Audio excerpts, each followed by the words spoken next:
చెప్పాడు. So then and there itself on the spot నా job మానేపియడం జరిగింది సార్. అండ్ వాళ్ళ తర్వాత నాకు డిసెంబర్ ఆ టైంలో తెలిసింది వాళ్ళ బిజినెస్ ఒక ఫ్రాడ్ బిజినెస్, ఇలా ఇల్లీగల్ అకౌంట్స్ బిజినెస్ చేస్తారు. ఇప్పుడు కంపెనీది ఫ్రాంచైజ్ లాగా క్రియేట్ చేసి దానికి వచ్చిన అకౌంట్స్ ని వేరే కంట్రీకి వాళ్ళకి ఇవ్వడము, అందులో crores and crores of money ఉన్నాయంట ప్రెసెంట్ కూడా. సో బ్లాక్ మనీని వైట్ మనీలా కన్వర్ట్ చేయడం, మనీ లాండరింగ్ అవన్నీ చేసేవాళ్ళు అని చెప్పి ప్రూఫ్ తో సహా నేను చూశాను సార్ వాళ్ళది.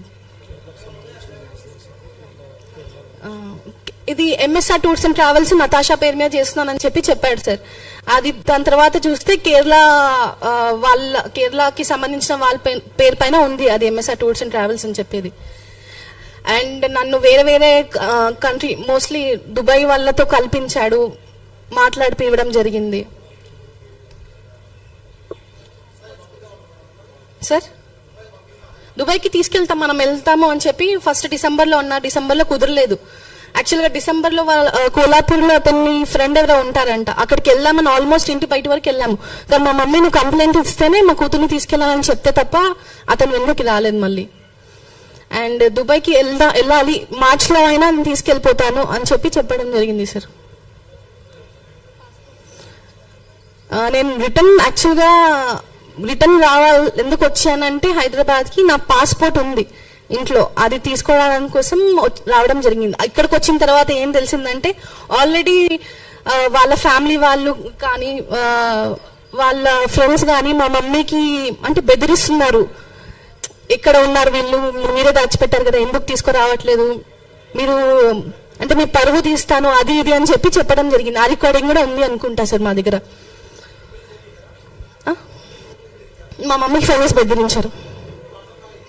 WhatsApp call sir. ఉన్నాయి సార్ ఇచ్చాం సార్. పోలీస్ డిపార్ట్మెంట్ వాళ్ళకి ప్రతి ఒక్క ఎవిడెన్స్ ఇచ్చాం సార్.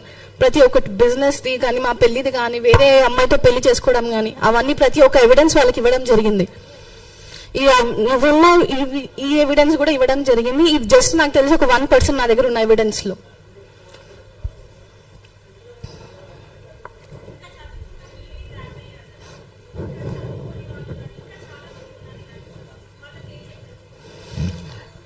నేను ఒక్కటి ఏం చెప్పగలుగుతానంటే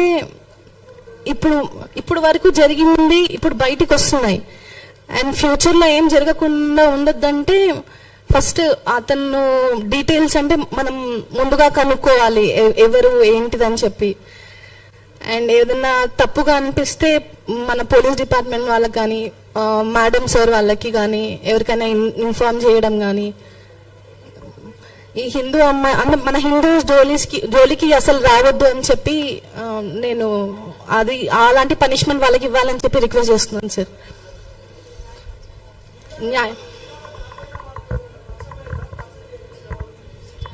చాటింగ్ ఉంది సార్, నా దగ్గర చాటింగ్ ఉంది. అండ్ అమ్మాయిలు బయటికి రావద్దు అనుకోవట్లేదు, వాళ్ళ ఫ్యామిలీ పరువు అని చెప్పి భయపడుతున్నారు ఆ అమ్మాయిలు.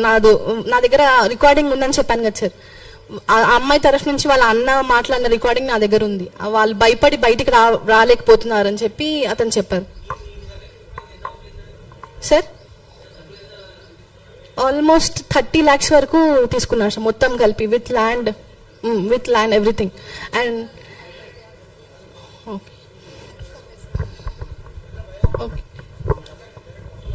ట్రాన్సాక్షన్ ఆన్లైన్ ట్రాన్సాక్షన్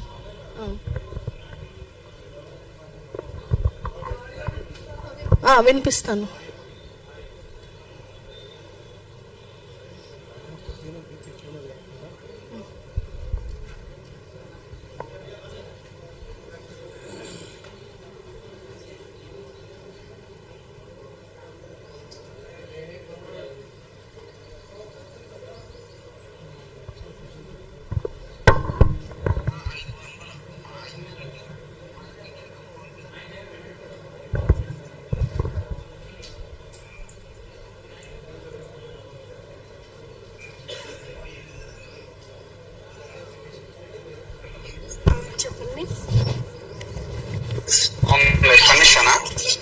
సారీ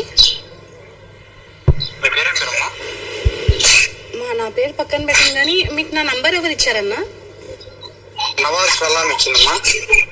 ఏం పేరు? నవాజ్ పెళ్ళాం నువ్వు కోర్టు పేరు నసీమా. నసీమా ఇచ్చింది. ఓకే, అప్పుడు మీరైతే కొట్లాడుకుంటున్నారు కదా. Okay okay okay. మీరు అంటే కొట్లాడుకుంటే మీరు నా ఫోన్ ఎత్తలేదు అప్పుడు. అవునవును, పర్వాలేదు. బాగానే వాడిని మీడియాకి వెళ్తాడు. అదే బాగానే వెళ్తాను. వాడిని అప్పుడంతా నాకు పట్టిస్తే నేను కూడా దూరతా ఎంటర్ అవుతా. నేను రెడీ ఉన్నాను. కానీ ఒక్క నిమిషం అన్న, నేను ఒకటి మీకు, మీ దగ్గర 30 lakhs తీసుకున్నాను కదా, నా దగ్గర ఎంతో 35-40 వరకు పోయింది మాది. నా లైఫ్ పాడైపోయింది. వాళ్ళ తమ్ముళ్ళు నన్ను పాడు చేశారు. అవును, అయిపోయింది. అవును తెలుసు, వాళ్ళందరూ దొంగ నా కొడుకులు మొత్తం.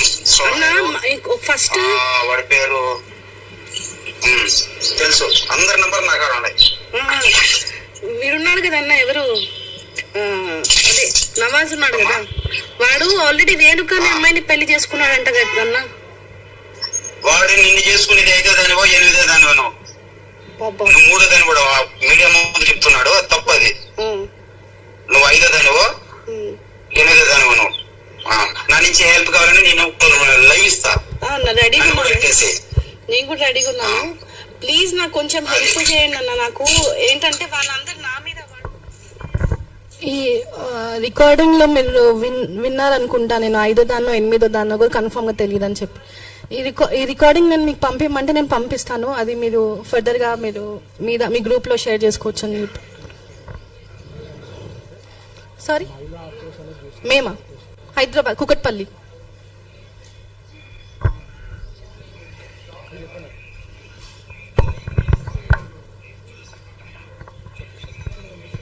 ఈ కేసు నుంచి ఇక్కడి వరకే హిందూ అమ్మాయిల జోలికి ఏ ముస్లిం విధవ గాని రాకుండా ఉండాలంటే ఈ కేసు ఒక బెస్ట్ ఎగ్జాంపుల్ గా ఉండాలి. ఇది ఒక రోల్ మోడల్ ఉండాలి ప్రతి ముస్లిం వాడికి. So this is the last ఉండాలి కేసు. మళ్ళీ ఎలాంటి వాడు ఏ హిందూ అమ్మాయి జోలికి వస్తే వాడికి ఎలాంటి పనిష్మెంట్ ఉంటుందో అంటే ఇక్కడ వచ్చే జడ్జిమెంట్ వల్లనే వాడికి ఒక రియలైజేషన్ ఉండాలి అట్లాంటి వాళ్ళ కోసమని మేము పోరాడుతున్నాము. ఇది కేసు ఇట్లానే ప్రొలాంగ్ అయితే మాత్రం మేము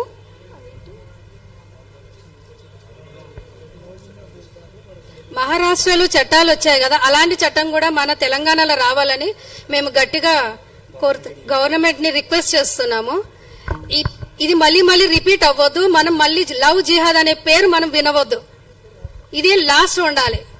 ఈ కేసుతోని లాస్ట్ ఎండ్ అయిపోవాలి. కామాస్ మాత్రం వెళ్ళొద్దు. ధన్యవాదాలు మీడియా అందరికి. Thank you very much.